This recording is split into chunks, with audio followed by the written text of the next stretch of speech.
Hello and welcome to another episode of Chiva Drive, and we are back at Tesla Barrie to do a little side-by-side comparison of these two cars. On my left is the 2025 Ford F150 Lightning Platinum Edition, which is priced from 115 roughly, and recently the Tesla has dropped the price on the Cybertruck as well, and it is now priced also from 115, so they are basically in the same price range. So we're trying to determine whether it's worth paying the high price for the Platinum version, or whether it's more worth it to basically just go for the Tesla Cybertruck.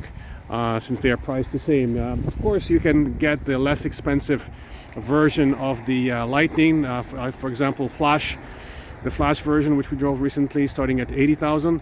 But this is a fully loaded, top-of-the-line Platinum edition. So let's have a look first at the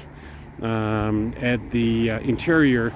Quickly, we're gonna sit inside. We've previously done comparison between Cybertruck and the Rivian, that our friend who owns both.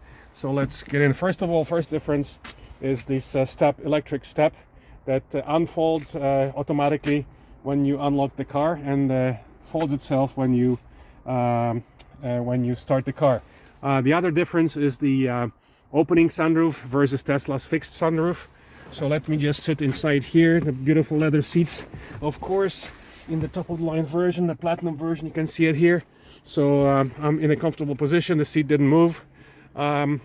Let's see what the space is in the back, and then compare it with the Tesla. Okay, so here we are.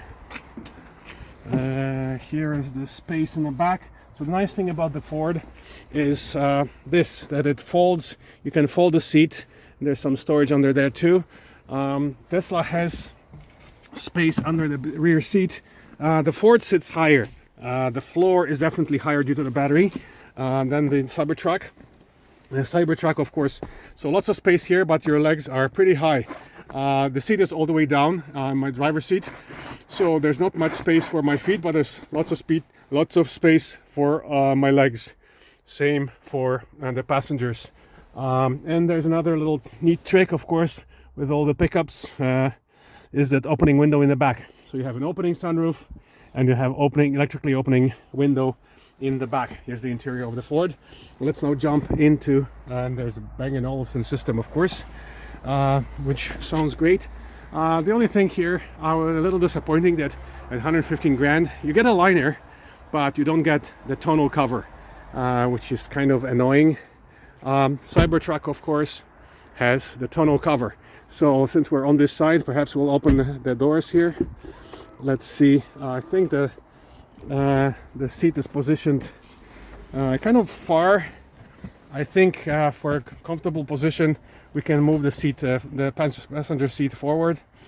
Let's move it forward a bit. Yeah, this is kind of comfortable for a passenger of my height, 6'3" or 190 centimeters. Here's the interior, very heavily tinted, fixed glass roof.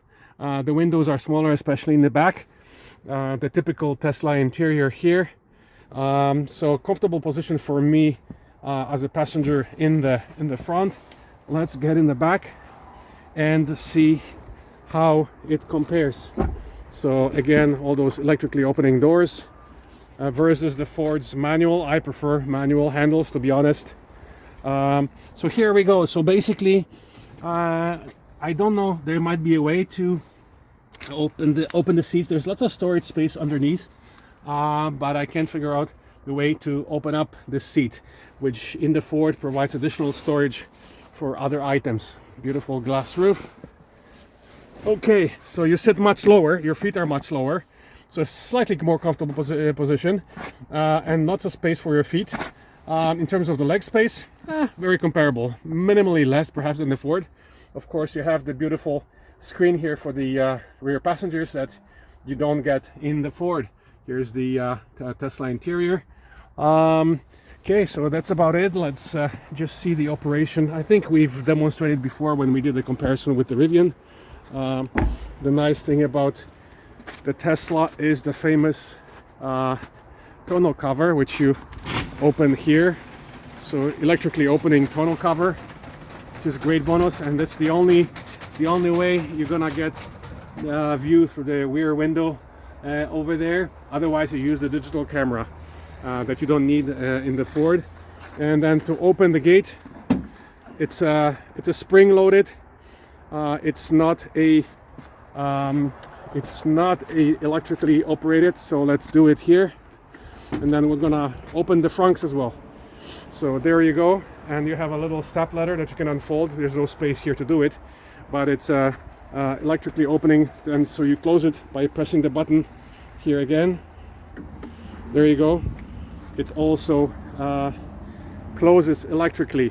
With the Tesla, you have to manually push it up. It's actually quite light because it's spring-loaded, so it just there's a soft close to it, and again you have the nice tonneau cover. So now finally let's do a comparison of the front trunk compartment. Let's just close the tonneau cover. Some of you Cybertruck owners may let us know how reliable this is in the winter when there's lots of snow and oh wait, let's close the door. See, that's the problem with those electric doors. Sometimes it's a little more complicated than it should be. Okay, so Frunk, open Frunk. There you go. The Frunk is opening. Everything is done through the screen. So let's have a look at the Tesla Frunk. It's obviously much smaller than the Ford's. Here's your Frunk space. Let's pop the Frunk on the Ford. And the Ford has just a regular button here in the front, so that you can open it right here. There you go. I've got some junk in there. I've got a car cover. So let me remove the car cover so you can see the size. Excuse me for this mess. Here's the Frunk. Here's the Frunk of the Ford Lightning versus the Frunk of the Tesla. Obviously much smaller. Here they are. So big bonus for Ford is the fact that it has larger Frunk and the storage under the seats. So that's how you close it. Let's see if you can close. I think the Tesla Frunk, you have to close it using that screen. Let's see if you can push it down. No, I think we have to. I don't see any button here, so we have to use the screen button to close it. So let's do that. And then, so the other big difference as we take it for a test drive is the steer-by-wire, continuously variable steering, which is steer-by-wire system. Rear wheels are steering wheels, and which helps you with the turning radius, and also the air suspension, which Ford doesn't have. So there's quite a few advantages here for the Tesla. So let's close the trunk. Not sure how to. Let's close it. Close. Okay, and it closes. So we're gonna take the Tesla for a quick spin. The Ford is locked itself, which is great. So let's take you for a quick spin and keep an eye on the consumption. Okay, so here we are inside the Cybertruck, which is now priced the same as the top of the line Ford Lightning. By the way, we just had, when we took the pictures and took the video, we had the access height, so the car was much lower. Then it basically heightened itself to the high position which somebody programmed before as a preference. So now we're basically the same height as the Lightning next to us. We changed the gears the typical Tesla way by sliding here, and we're good to go. So this steer-by-wire means this is it, a lock-to-lock. Just small movement of the steering wheel means that we're lock to lock already, and the rear wheels are steering. So we're gonna have a much, actually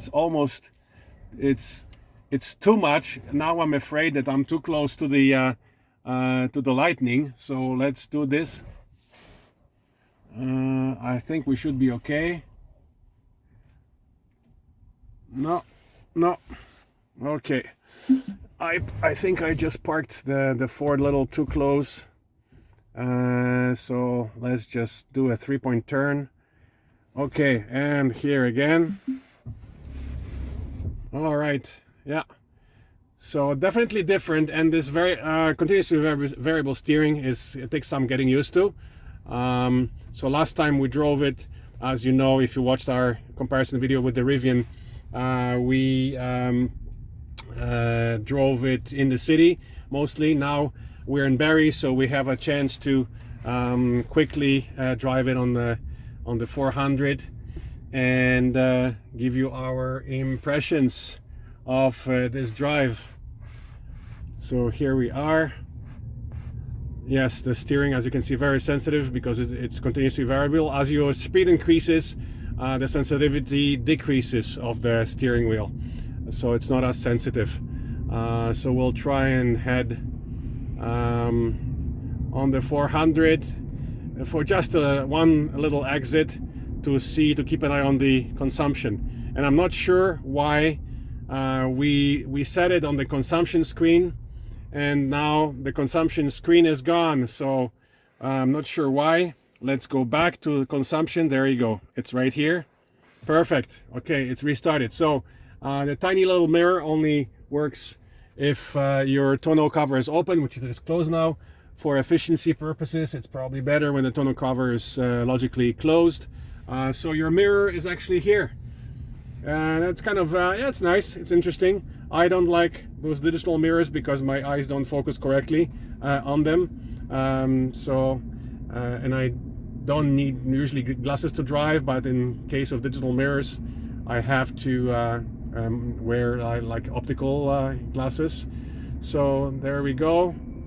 I'm not gonna use the Autopilot. We're gonna find out whether this new version, the base version of the Cybertruck at 115 grand, it has a standard Autopilot. It has just like other Teslas, it likely has a just a standard Autopilot with its adaptive cruise and basic auto steer without the auto lane change, where the Ford has an auto lane change, and the Blue Cruise totally hands-free.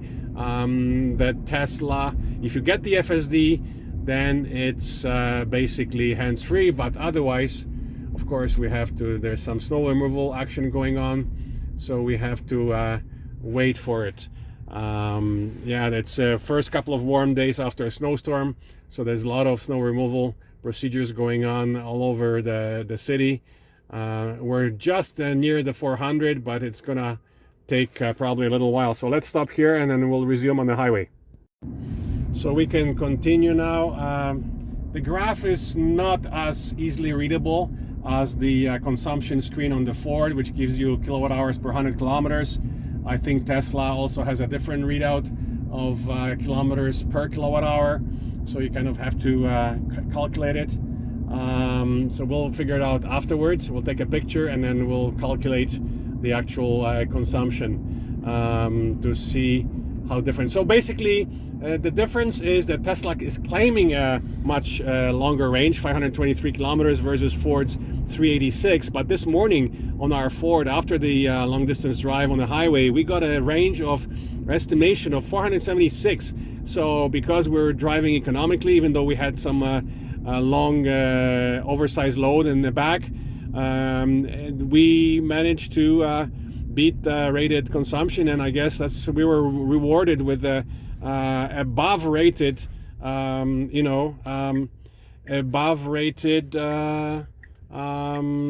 range estimate, 476 versus Tesla rated 523. So we'll see based on the consumption. Of course, Tesla does not announce their battery size, but it has been estimated to be about 123, which is roughly 10 kilowatt hours less than the Ford's 131 usable. So technically Ford should have a a longer range than the Tesla, but of course Tesla's shape of this car, the unusual shape of this car, the drag coefficient is lower on the Tesla, and it's likely also more efficient. So we'll see if that proves to be true.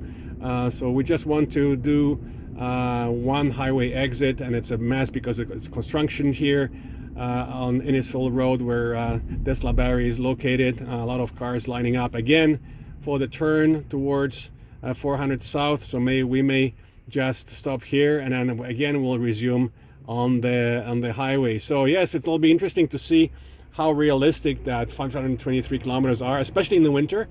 We are doing this drive now in February. It is a warm day today. It's +5. It was +8 yesterday and sunny.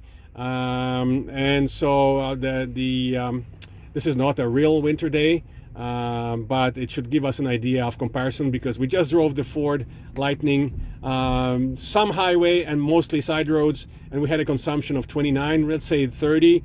On the highway it's just over 30, and in the Ford we did not use climate. So here we also turned off climate just to be fair to so that it's a fair comparison. So we're gonna the indicator. So new Tesla Y has a indicator stack here on the left. The Cybertruck doesn't have it, so it's those crazy buttons on the steering wheel. I have to kind of look to make sure that I'm pressing the right button for the indicator. Okay, so let's head out onto 400 and do just one exit to see what the consumption is going to be like, and then we'll calculate and see how realistic that rated range is under winter conditions. Okay, so here we are. So in the old Teslas, there's a new system to turn on the Autopilot, so in the old ones, there used to be a stack here on the right, the gear stack. Tapping twice, you would activate the Autopilot. So now there's a new way, so we won't bother with that. We'll just go with the flow of traffic to see the consumption of this car. All right. So far it's nice and quiet inside. We're not quite highway speed yet. So yeah, the indicator again, hopefully I pressed the right one. It canceled itself, so it's kind of nice. Ooh, the huge the automatic wipers, the huge wiper just had a swipe. Okay, so let's just do kind of our usual test speeds. There we go. We'll take it just one exit, so Highway 89, to keep an eye on the consumption. So here is the consumption right now, and here is the big wipe. So sometimes the wiper stays up at the top position, sometimes it stays in the down position, so it's kind of interesting. It takes half a swipe, not a full swipe. So there we are, kind of following traffic in the middle lane, which most people use all the time. And then we'll keep an eye on this consumption. We'll take a picture afterwards, and we'll just do one exit again. So quite comfortable ride. You seem to be sitting lower, but after the air suspension went up, it's about the same driving height, and your legs are not as high, especially in the back, as you are in the Ford. In the front, there's no real difference. Of course, the platinum seats in the Ford are super comfortable, beautiful leather. It's cooled, heated, cooled, and we'll have to double check about the massage. I'm not sure if it's available on the platinum or not. So yeah, the main differences being the four-wheel steering, air suspension on the Tesla. Of course, the technology is fabulous. If you get the FSD, the car drives itself, and in the regular Autopilot, it will do adaptive cruise. And it'll do, it'll do lane keeping.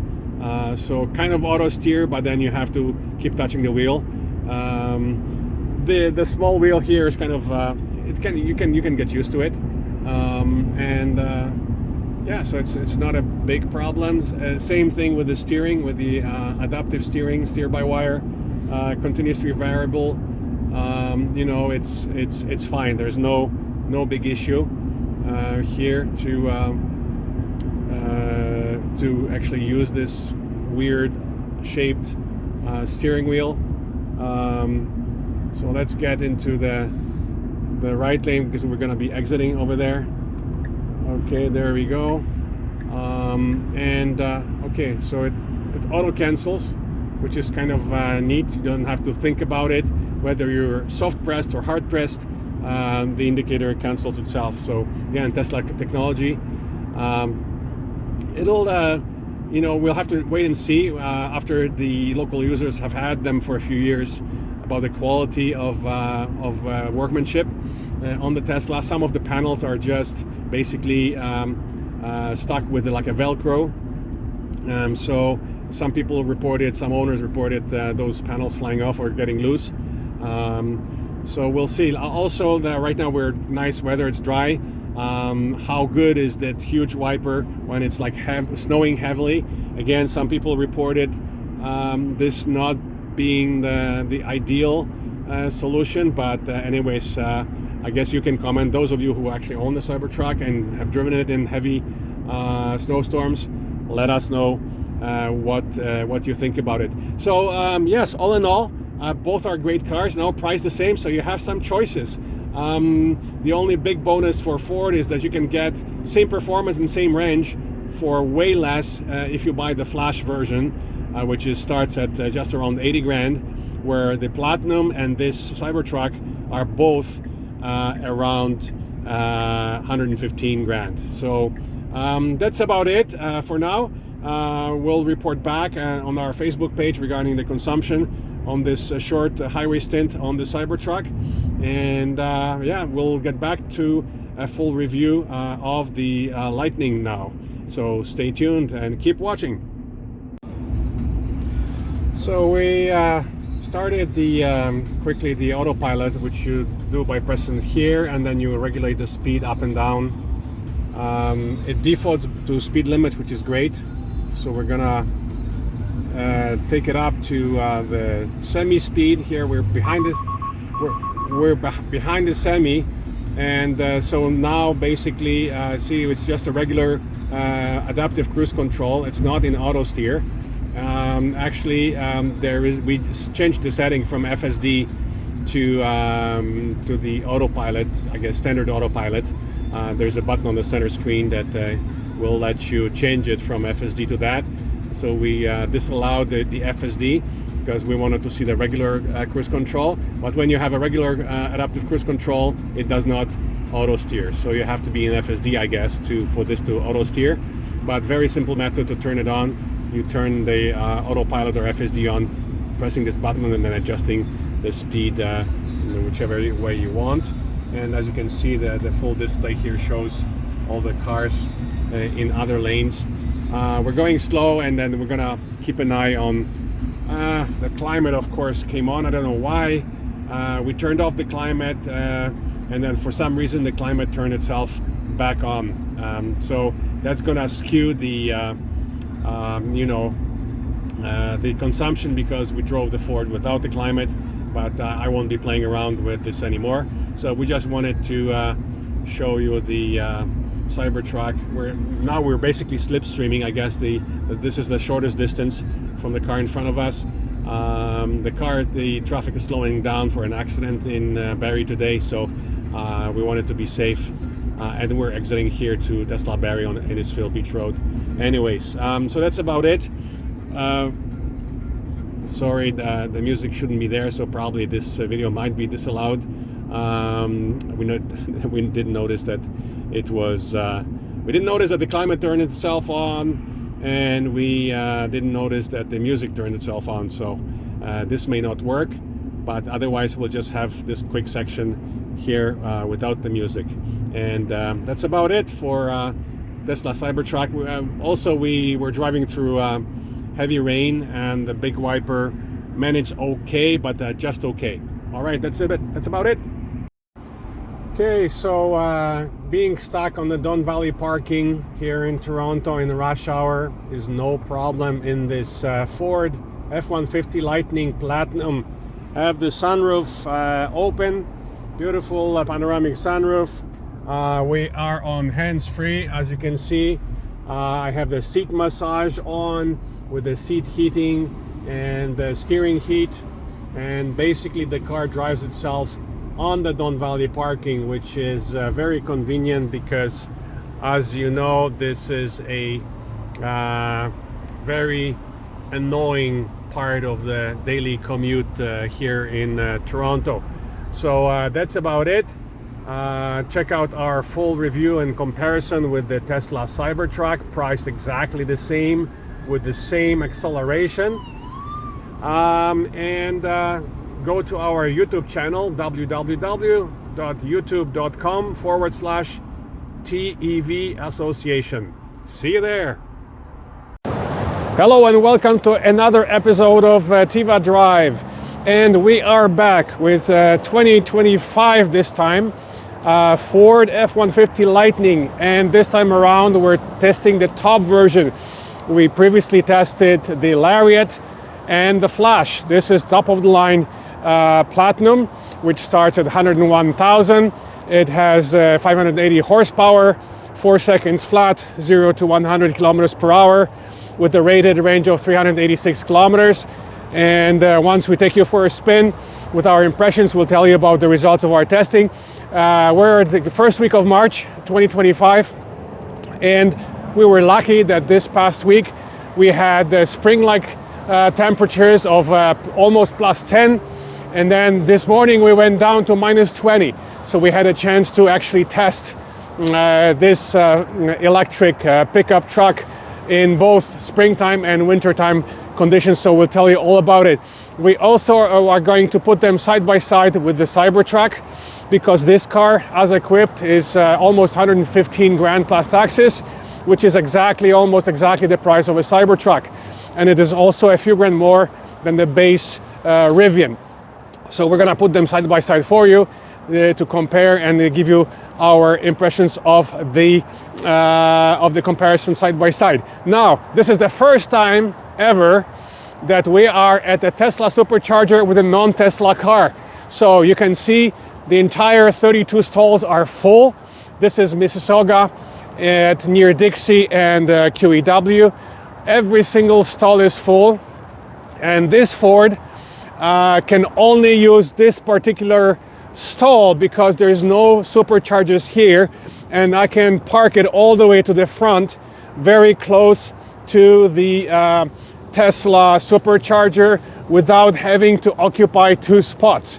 So this is really the only one where the short Tesla cable will reach the F-150 Lightning, and we're able to supercharge. I used my Tesla app to start the charge, and we borrowed the adapter that our friend has. He owns a Ford Mach-E, and he lent us his adapter. We first clicked the Tesla cable into adapter, then we put adapter in, and we started the charge using the Tesla app. And of course, you know, the Tesla fees vary by time, anywhere from 30 cents to 60 cents per kilowatt hour. So it's not a bad price. It's competitive with Electrify Canada and some of the other ones. So that's it. You know, we won't give you the walk around because we're gonna do it side by side with the Cybertruck to compare the interior spaces. We're gonna jump right in because it's cold outside today. We're gonna jump right in, take you for a spin, and talk about the results of our testing. Okay, so we are leaving our first ever Tesla supercharger session on a non-Tesla EV. Actually, no, we did one in North Bay once on a Hyundai Ioniq 5, but that was using Magic Dock. So today was the first time that we actually ever used an adapter from Ford in this case, because we're testing, of course, the Ford F-150 Lightning Platinum top version 2025. And a friend of ours who owns a Mach-E lend us this adapter that we just used to supercharge it. We went from 58, actually I have to take a screenshot of the Tesla app for the session statistics, about 15 minutes to get from 50% to 80%, so it's pretty quick. It went right away to about 95 kilowatts, and then it accelerated to all the way up to 125 kilowatts of charging speed. So pretty good, and Ford is able to keep that 125 speed between 120 125 all the way up to 80%, and then it slows right down after 80%. So we stopped the charge at 80%. All right, so let's take you for a spin and give you our impressions of this top of the line F150 Lightning, and also tell you about the fast charging statistics and consumption statistics. So by the way, this is the only, you can maybe take a shot of the Tesla. We posted some pictures on Facebook. This is the only stall 6D here at Dixie and QEW, the new V3 32 stalls of superchargers, and it's the only one that a Ford F-150 Lightning can charge at without occupying 2 spots, because there's a few free spots when there's no superchargers. So you just park all the way in, front in of course, and you can plug into this. The cable just reaches the stall number 6D. It's the only one that you can use without occupying 2 spots. All right, so let's take you for a quick spin on QEW. Hopefully we can plug in the Blue Cruise here from Ford, which is amazing. It's as good as Tesla standard Autopilot. Of course, not as good as the FSD, but as you know, FSDs, even on Cybertruck base version, which we're comparing it with, the current base version of the Cybertruck priced at $115, which is, by the way, exactly the same as the fully equipped price for this car we're driving. The Platinum starts at $101. You add some options and the fees, and you can be very easily at around $110, $115. And at that point, you're the same price as the Tesla Cybertruck. So the Tesla Cybertruck, now the least expensive version does not come with FSD.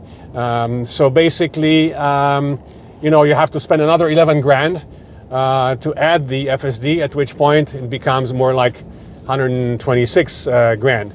So it's definitely more than the Ford. And the big advantage of the Ford, of course, is that you have 5 different versions to choose from, starting from 63 grand all the way to 100 grand.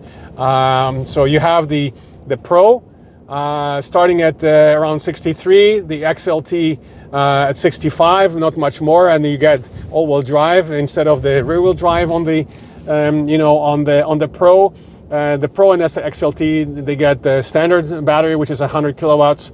Then up from there, you've got the Lariat, the Flash, and the Platinum, of course. And we tested all 3 top versions, so Lariat, Flash, and of course now the Platinum. And the battery here is 130, so it's 131 usable, which is more than the Cybertruck.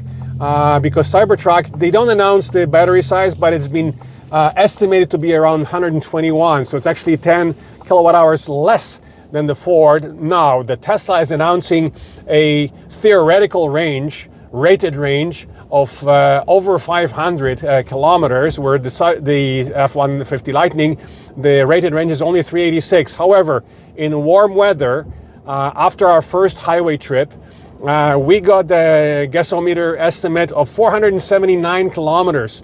That's the highest we got. So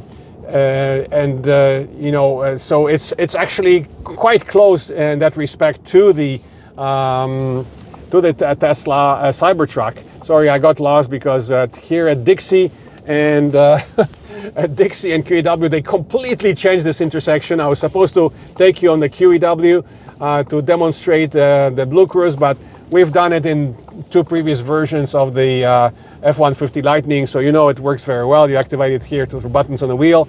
Hands-free, totally hands-free, even on the Gardner and QEW and the DVP in Toronto. You can be totally hands-free using the Ford Blue Cruise. So we won't get a chance to shoot it now because we got lost here with all this construction going on. But anyway, so the bottom line is the big advantage of the Lightning over Cybertruck is that you have much more affordable versions. And even to get the same 600 horsepower with 4-second acceleration, which is, by the way, same exact acceleration as the Cybertruck base version, 4 seconds flat, 0 to 100, you can get that in this Lightning with the Flash version, which is 80 grand. So it's substantially less than the Cybertruck, right? You know, like you can get another electric car brand new for the difference between the Flash and the Cybertruck. So now, some of the advantages of the Cybertruck, of course, the technology, the FSD if you get it, even the standard autopilot. Now, the Cybertruck that we drove, we turned on the adaptive cruise, but it didn't seem to have auto steer. So I'm not sure if something changed. The standard autopilot used to have auto steer. For some reason, we activated adaptive cruise, but it didn't activate the auto steer. It had the lane keeping, so basically lane keeping warnings when you were departing the lane, but it did not auto steer. There was an option to turn on the FSD, but we didn't want to turn on the FSD because that costs 11 grand extra, so it wouldn't be fair to compare with this Ford. So that's the bit. Now, on the Cybertruck, of course, you have the air suspension. Here you have the standard springs. So on the Cybertruck, basically you have the easy access. So as soon as you park the car, the air suspension goes down for easy access. The moment you turn it on, it goes up. Here you've got the standard height. Now the only thing that this Platinum comes with is electrically foldable step on the side. It's side step. Sorry, you will correct me. Forget the name. The professional name escapes me now. But you have the side step on to help you get in, which folds electrically. Some of the lesser versions have a no step, or you can just order a fixed step, side step there to help you get into this tall car, which is very practical. So yes, no air suspension, but you have this. Now, another big advantage of the Cybertruck, of course, is the 4-wheel steering, which makes it way easier to park and maneuver the car. So, and then the other one, again, a novelty, is the continuously variable steering. So steer by wire, which changes the ratio of steering. So lock to lock is just basically 180 degrees, as opposed to having to turn the wheel much more in any other standard car which doesn't have steer by wire. Some versions of the Lexus electric car have it. When you get the wheel shape, of course, just like Cybertruck, you've got a kind of a rectangular shaped wheel instead of the regular wheel. But it's an optional thing on the Lexus. On Cybertruck, it's standard. You only get basically the Cybertruck with the steer by wire and that strange looking wheel. But with this technology, is super easy to drive. Now the only thing it takes getting used to, because when you're driving slow, every single small movement causes a big movement of the car. So you have to be really careful when you're driving it for the first time, but you get used to it, right? So no issues there. So now that the Cybertruck is priced the same as top of the line Lightning, some people may consider it. It still means that you're spending over 100 grand, 115 grand. The Rivian, the base Rivian, starts at 105. So just over the base price of the Platinum, which is 101, by the way, plus fees and options. The Rivian comes in at 105, and then the Cybertruck is 115, which is basically this car fully equipped, pretty much. So you've got these options. They are all good off-roaders, the Rivian being the best, probably followed by the Cybertruck, and this could be the least off-roady kind of car. But it's a work truck. You've got the other differences. You've got 9.7 kilowatts of onboard power with both 120 outlets and 240 outlets. So you can power your home from this Ford. You need to spend another 5 grand on the Ford charger unit, which is a 2-way charger unit, wall unit for your home, which then you can power your home from it. Now, with the Tesla Cybertruck, You've got slightly more power. You've got 11 kilowatts of power versus 9.7. And also, the other thing is that your towing capacity is 10,000 pounds on the Lightning, 11,000 pounds on the Cybertruck. So again, slight advantage for the Cybertruck. We only had a quick test drive with the Cybertruck on the highway. It's super hard to read the average consumption, so we'll tell you only about the Lightning consumption. And then again this week we had temperatures ranging from almost +10 to -20. So when the temperature was warmer, the consumption on the highway, and as you know, we always test them at the regular middle to left lane speeds. By the way, let's just try our hands-free. So boom, let's turn it on. There we go. Let's try again. There we go, hands-free. We are hands-free on the QEW. Let's put it at the highway speed limit, and we're hands-free. So I can have my hands free to talk to you and not have to worry. Of course, there's a monitor right there that monitors your eyes to make sure you're paying attention. But anyway, so yes, in the warmer weather, highway consumption with the climate on, mind you, remember we have winter tires on this car now. 30 kilowatt hours per 100 kilometers, not bad. That means 400 kilometers highway range in the winter with the winter tires, really not bad. And then in the city we're using 20 to 19. That was the least, up to about 24 in the city, so substantially less in the city. Now when the temperatures got cold, those numbers change. Of course, we had a 30-degree temperature difference between the earlier in the week and the end of the week. So from +10 almost when we were driving with the sunroof open and sun tanning, we went to -20 this morning. Under those conditions, even with slight preconditioning, I think I preconditioned for about 15 minutes, we got a highway consumption of all the way up to 40. And driving in the city under those conditions meant the consumption of about 30 in the city and using the side roads. So basically quite a difference, but also quite a difference in temperatures. And that's normal for electric cars, and it's normal for gas cars as well. A cold and wind will affect your car's range as well, especially if you get a headwind, you're gonna use more gas as well. And in terms of the charging performance, we went again without the preconditioning because we didn't set the car navigation to the nearest fast charger. So we did not precondition the battery. The least we got was 60 at Petro-Canada. And then at Electrify Canada, that we use because of our freebies, we got, in warmer weather, we got 120 right away. And we were usually charging, below 80. Obviously, we're starting all the sessions below 80. We got 120. In colder weather, we got 60 at the same Electrify Canada battery station. Today, as you saw, if you looked at our post, and we started a Tesla supercharger session with the adapter at Mississauga, Dixie and QEW, location V3s. From 50 to 80%.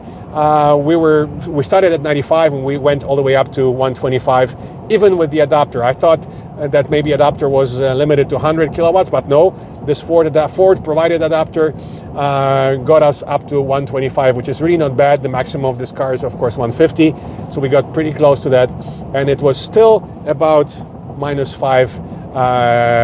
So the temperature is better now than it was this morning, but it was still negative, below zero, below freezing. So it's really not bad. So all in all, enjoyed our time with this top-of-the-line platinum Ford F150 Lightning. We were impressed by the highway range in the winter with the winter tires on. Let's try the auto lane change. Well, no, there's a car, I think. There we go. There's a car, but the car automatically checks for blind spots, and we were able to automatically change the lanes on the QEW here in Toronto. So that's quite impressive, being able to drive hands-free in heavy traffic in Toronto. So great car, great to have choices, but when you're considering the Platinum, you also have to consider Rivian and Cybertruck now, because at over 100 grand, those two cars become competition for this Lightning as well. All right, so that's about it. We're gonna get off the highway, turn off the hands-free Blue Cruise, and we're gonna end the video here. As usual, if you have any questions about this test, do not hesitate to comment under the video. We'll try and answer your questions. You can check out our Facebook page, where we had daily live posts regarding this car testing and the statistics, etc. Do not forget to press the subscribe button on our channel to be informed when the next review will be posted. We post now pretty much weekly, lots more exciting electric cars and plug-in hybrids reviews coming to our channel. And as usual, we have to thank our sponsor, Condos and Castles Realty Inc. You can find them at www.condosandcastles.com. Thank you for watching, and we'll see you at the next review.